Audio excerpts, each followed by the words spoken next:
Welcome to the first episode in a 7-part Legendarium series about the 7 kings of Rome. In the first episode, we will of course cover Romulus. If Romulus did exist, he did so in the midst of unwritten history, in a remote and, at the time, little studied part of the world. Of course, when facts are not available, people often turn to fancy, and that is what we have when describing the life of Romulus, mostly. Romulus's grandfather was Numitor, king of Alba Longa, a settlement nestled in the Alban hills of central Italy.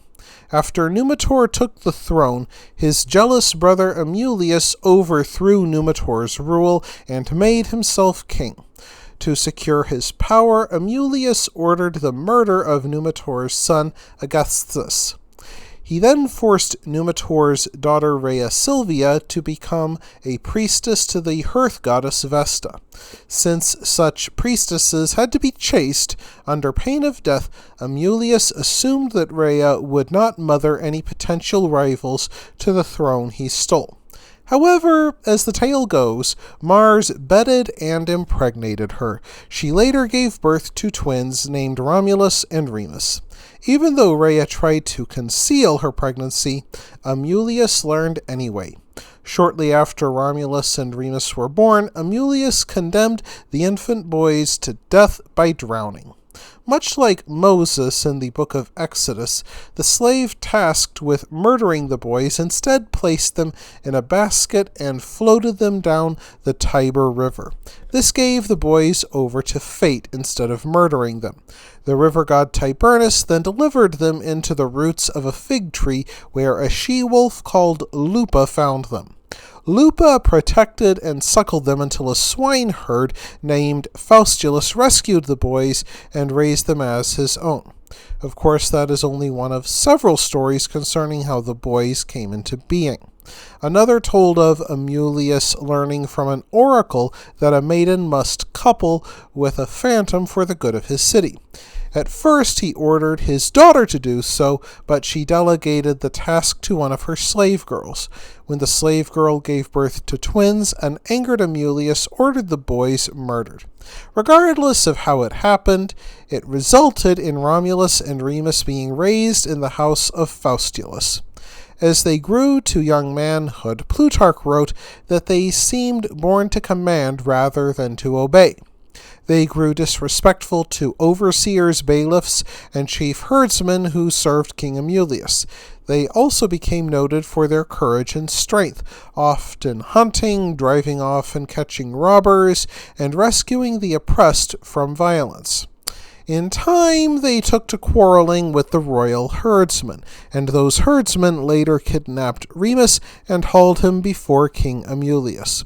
Upon learning of what happened, Romulus rescued his brother by leading a party of men armed with sticks and stones.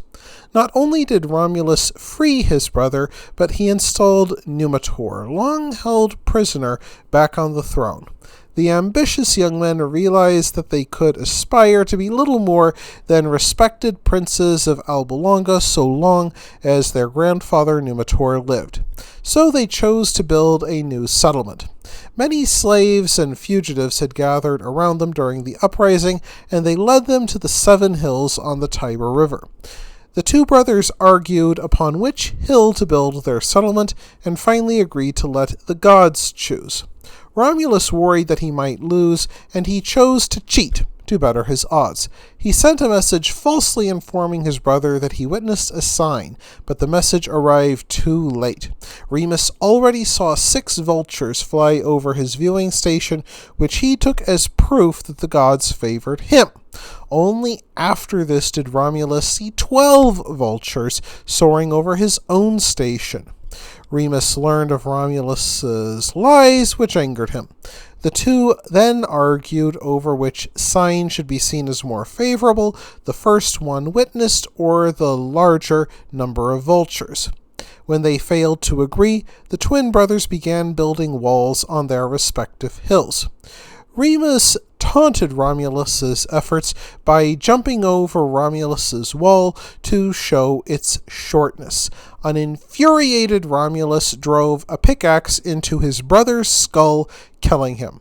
It is important to note that ancient peoples saw fratricide as a heinous crime.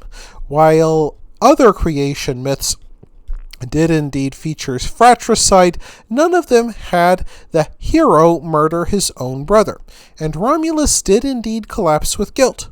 At first. In time he picked himself up and resumed building a settlement which he modestly named after himself. Later generations of Romans came to believe that the gods cursed them with civil wars for being founded by a fratricide. Despite cheating on a sacred augury and murdering his brother, the desperate men around Romulus stayed with him. Most likely, they had nowhere else to go. Soon afterwards, Romulus grew concerned about his settlement's future. Men fleeing justice or injustice in other villages made up the bulk of his followers, and without women, his settlement would die off within a couple of generations. So they invited the Sabines to a festival of athletic games, common in Iron Age Italy. When the Sabines bet on the horse race, Romulus sent his knife-wielding men into the crowd, and they kidnapped the Sabine women for themselves. Supposedly, the kidnapped victims numbered nearly 700. And unsurprisingly, the Sabines objected to their women being stolen and promptly declared war on Romulus and his Romans. Once, the Sabines gained entry by promising a woman named Tarpeia whatever they carried on their left arms. She assumed they would hand over their bracelets, but they instead beat her to death with the shields which they wore on their left arm. Any self-respecting Roman believed that a traitor deserved nothing less. While Romulus and his men fended off this attack, the Romans simply could not fight so many angry husbands and fathers. So Romulus agreed to rule alongside the king of the Sabines, and the two co-kings ruled for years until the Sabines' death devastated his political career. It is important to note that Romulus, if he had a real-life inspiration, would have been a war chief who led a small cluster of hamlets that shared a market and temple, not the king of a large city-state. If he held a senate, as the histories described, it would have been an assembly of village men, where Romulus canvassed for support and judged the general mood. The histories insist that Romulus served as a good king at first, that he often consulted with the other village men and successfully led them into war against their neighbors, pushing forward the borders of Rome. It is important to note, however, that the borders of Iron Age Italy would be very fluid. Romulus or his real-life inspiration might win a victory over a smaller settlement.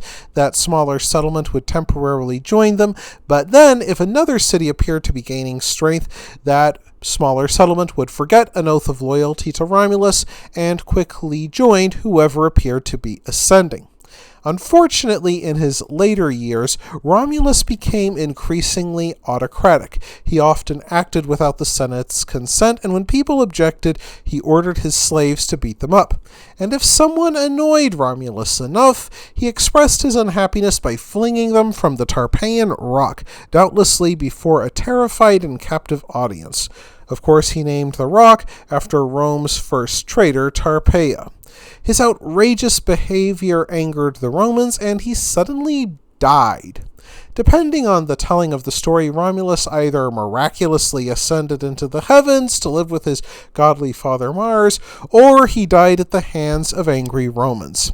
The smart and cynical Nero, who lived through many assassinations and civil wars, claimed that the leading Romans tired of Romulus's oppressive rule, and they killed him in secret. They cut his body into bits and then hid the remains under their cloaks. Afterwards, they informed the people that they had seen Romulus being called into the heavens to rule as a god. Despite allegedly founding Rome and being hailed as a hero, Romulus's legacy is often deeply troubling, both to the ancient Romans and to us. Yet, according to legend, his crimes led to Roman greatness. From Romulus, Romans believed that greatness sometimes came from disgrace, and the path to redemption could be closer than we think.